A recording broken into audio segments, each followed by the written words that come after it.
말씀은 바벨론의 포로로 잡혀간 이스라엘 백성들이 다시 돌아오게 될 것이며 회복될 것이며 하나님은 그들을 고쳐주시고 치료해 주실 것이라는 그 약속이 담겨 있는 말씀입니다. 먼저 하나님께서는 그들이 당한 그 상처와 아픔과 고통이 매우 심하며 그 누구도 그것을 고쳐줄 수 없을 것이라고 말씀하십니다. 12절에 내 상처는 고칠 수 없고 내 부상은 중하도다. 심지어 그들이 당하고 있는 그 어려움을 해결해 줄 재판관이 없다라고 말씀하시며 상처에는 약도 없고 처방도 치료제도 없다라고 말씀하십니다. 14절에 보면은 너를 사랑하던 자가 다 너를 잊었다라고 말하였는데 이것은 남유다와 함께 동맹하던 자들이 다 이 동맹을 깨뜨릴 수밖에 없게 되었고 더 이상 도와줄 수 없게 된 상황을 말해주는 것입니다.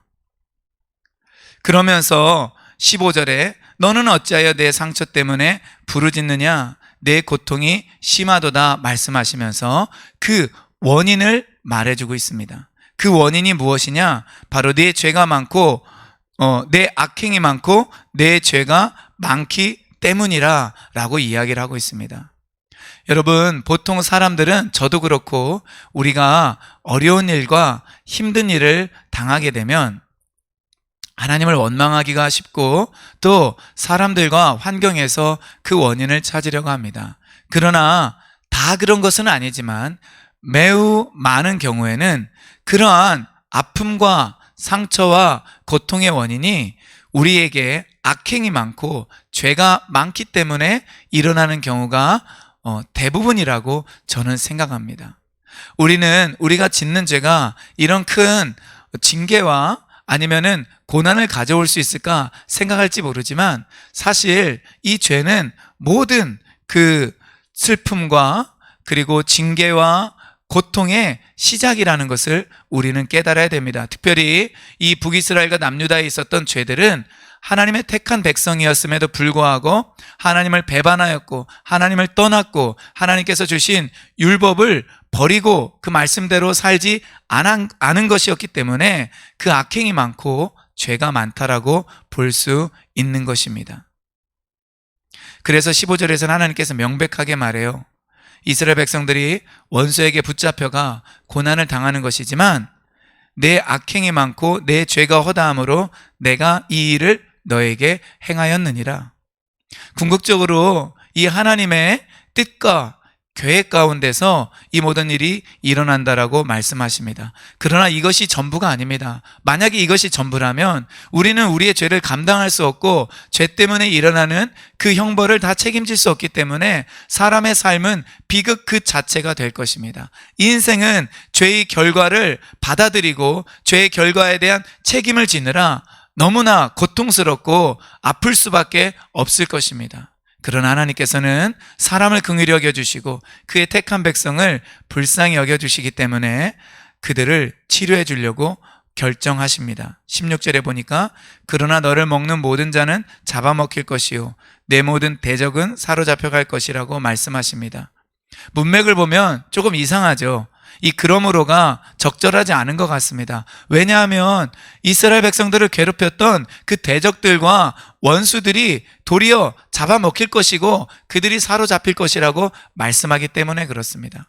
그래서 16절 초반부에 나온 이 접속사 그러므로를 거의 다른 모든 성경은 그러나로 해석을 합니다.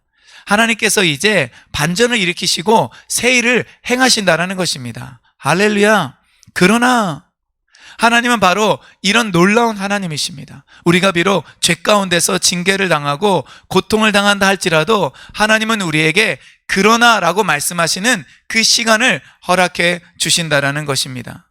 17절에 말씀하십니다. 여호와의 말씀이니라 그들이 쫓겨난 자라 하며 시온을 찾는 자가 없은즉 내가 너의 상처로부터 새 살이 돋아나게 하여 너를 고쳐주리라. 이스라엘을 압박하고 멸망시켰던 그런 사람들, 조롱했던 사람들, 그들이 뭐라고 말합니까? 그들이 말하기를 이스라엘 사람들은 쫓겨난 자라, 시온을 찾는 자가 없다, 이렇게 조롱하고 비웃죠. 그러나 하나님께서는 이스라엘의 상처로부터 새살이 돋아나게 하고 고쳐줄 것이라고 말씀하십니다. 12절을 보세요. 내 상처는 고칠 수 없다라고 하나님께서 말씀하시지만 다시 하나님께서는 내가 너를 고쳐주리라, 그 상처를 치료해 줄 것이라, 새살이 돋아나게 할 것이라 말씀해 주시는 것입니다. 우리는 새살이 돋아나게 하시는 이 하나님을 바라보아야 됩니다. 그 어떤 사람도 우리의 상처와 아픔을 다 고칠 수가 없습니다. 우리가 당하는 그 징계로부터 우리를 건져줄 사람이 없습니다. 원수들의 조롱과 압박으로부터 우리를 끄집어낼 자가 없습니다. 그러나 하나님은 우리의 상처를 고쳐줄 수 있고 우리의 조롱을 바꾸어서 우리를 영화롭게 해주시며 그리고 원수들의 그 압박으로부터 우리를 건져주시는 것입니다. 주님은 우리의 상처로부터 새살이 돋아나게 하십니다. 오늘도 우리는 새살이 돋아나게 하시는 그 하나님을 신뢰하고 바라보아야 됩니다. 여러분, 우리가 어느 곳이 다치고 아플 때 그 상처가 낫기 시작하죠. 자연적으로 치료가 되기 시작하죠. 까진 부분에 딱지가 생깁니다. 그리고 새로운 살이 잘 입혀져서 원래의 모양대로 됩니다. 때로는 흉터가 남을 수도 있지만 하나님은 새 살이 나게 하셔서 고쳐주시는 분이십니다. 이 상처로부터 새 살을 돋게 하신 하나님의 은혜가 우리 가운데 함께 있음을 선포합니다. 할렐루야. 그 은총이 우리와 지금 같이 하고 있음을 우리는 믿습니다. 하나님은 바로 그런 분이십니다. 우리가 어제까지는 쓰라리고 아팠지만 그런 하나님은 이 시간 우리를 낫게 하시고 새 살로 우리를 위로해 주는 분이신 줄 믿습니다. 18절부터는 계속해서 그러한 부분들을 말씀해 주고 계십니다. 야곱 장막의 포로들을 돌아오게 하겠다. 그들의 거처에 사랑을 베풀겠다. 19절에 보면은 감사한 소리가 있을 것이다. 즐거워하는 소리가 있을 것이다. 내가 그들을 번성하게 할 것이다. 할렐루야. 여러분, 그렇습니다. 슬픔의 소리, 통곡의 소리가 있었던 그 장소에 하나님께서는 감사의 소리, 즐거움의 소리를 주신다라는 거예요. 사람들이 다시 돌아와서 그곳이 회복이 될 것이라고 말씀해 주십니다. 21절에 보면은 그 영도자는 그들 중에서 나올 것이라 말씀하십니다. 전에는 이방인들이 압제하였기 때문에 이방인들 중에서 통치자가 나왔습니다. 그러나 더 이상 이방의 압제가 없고 그들은 하나님이 다스리시고 그 영도자는 그들 중에서 나올 것이라고 말씀해 주고 있는 것입니다. 그러면서 주님이 말해요. 내가 그를 가까이 오게 하리니 그가 내게 가까이 오리라. 하나님께서 회복되어 온 그 자들을 하나님께 가까이 오게 하신다라는 것입니다. 하나님께 가까이함이 내게 복이라. 시편에서 우리가 자주 듣게 되는 고백입니다. 우리의 진정한 복은 무엇이냐? 하나님께 가까이 나아가는 것입니다. 그런데 21절 후반부에 보면은 참으로 담대한 마음으로 내게 가까이 올 자가 누구냐라는 말씀이 있습니다. 무슨 뜻이죠? 하나님께서 우리를 가까이 오게 하실 때에만 우리가 하나님께 가까이 나아가게 된다라는 거예요. 우리는 하나님께 가까이 가기 위해서 하나님을 찾습니다. 그러면 하나님은 우리를 사랑하시고 그것을 기다리셨기 때문에 우리가 가까이 오도록 허락하십니다. 그래서 언뜻 생각하면 내가 아무 때나 하나님께 가까이 가면 갈 수 있겠지라고 생각하지만 사실은 그렇지 않습니다. 하나님께서 가까이 오게 하실 때에만 우리가 하나님께 가까이 가는 거예요. 하나님께서 그런 은총을 허용하셨기 때문에 우리가 하나님을 찾을 때마다 하나님이 우리의 그 소리에 귀 기울이시고 우리를 만나 주시는 것입니다. 하나님의 뜻은 무엇이냐? 우리가 그분을 가까이 가서 찾는 것입니다. 그러면 하나님은 반드시 만나 주실 것입니다. 원래 하나님께 가까이 가는 특권은 제사장들에게만 허락되는 것이었습니다. 출애굽기 19장 22절에 보면은 여호와에게 가까이 하는 제사장들에게 그 몸을 성결히 하게 하라라고 말씀하십니다. 우리가 바로 그런 제사장이 되었다라는 거예요. 포로에서 돌아온 이스라엘 백성들이 그런 제사장이 되었다라는 것입니다. 베드로전서 2장 9절에 보면은 우리는 택한 족속이요 왕 같은 제사장이라고 말합니다. 그래서 우리는 하나님께 가까이 갈 수 있죠. 히브리서는 아예 이렇게 기록합니다. 4장 16절에 그러므로 우리는 긍휼하심을 받고 때를 따라 돕는 은혜를 얻기 위하여 하나님의 은혜의 보좌 앞에 담대히 나아갈지니라. 이제 우리가 하나님께 가까이 나아가고 하나님을 찾을 때 우리는 담대하게 예수님의 그 피로, 예수님의 그 은총으로 그렇게 담대하게 나아갈 수 있다라는 것입니다. 할렐루야.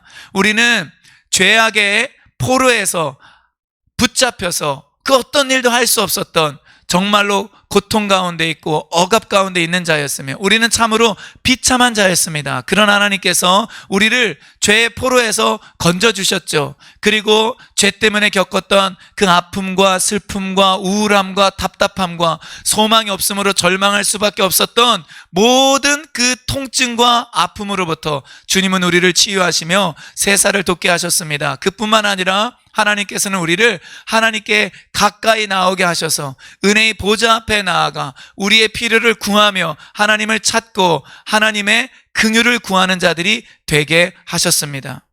22절에 하나님께서는 더 나아가 이렇게 말씀하십니다.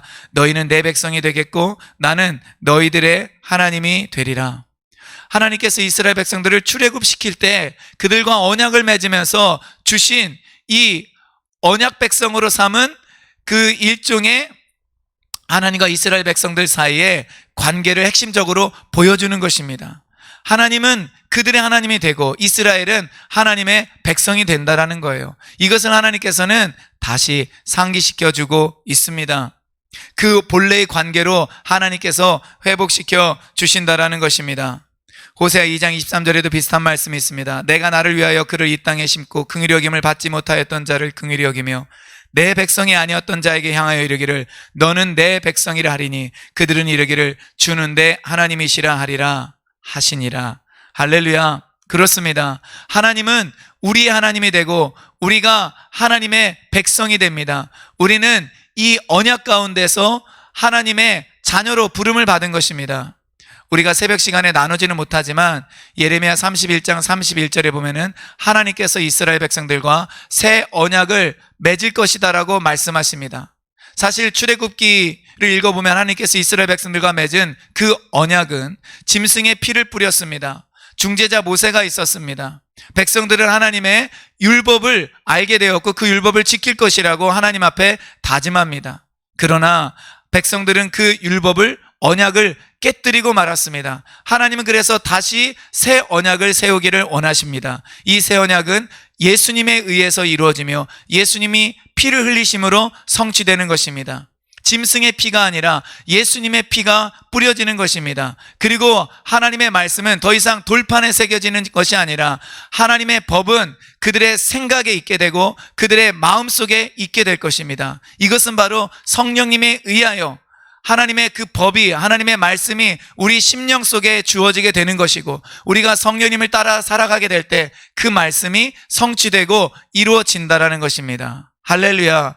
죄악 가운데 있었던 그 사람들이 하나님의 자녀가 되어서 성령의 인치심을 받고 하나님의 법을 따라 살아갈 수 있는 그러한 백성이 되었다라는 것을 보여주고 있는 것입니다.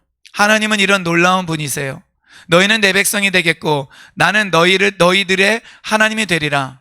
바로 예수 그리스도를 통하여 성취된 이 놀라운 언약 관계에 있는 그 백성들의 선포, 하나님을 향한 담대한 외침, 하나님을 향한 탄성, 이것이 오늘 하루 그리고 앞으로 평생 동안 우리에게 있기를 예수님의 이름으로 축원드립니다.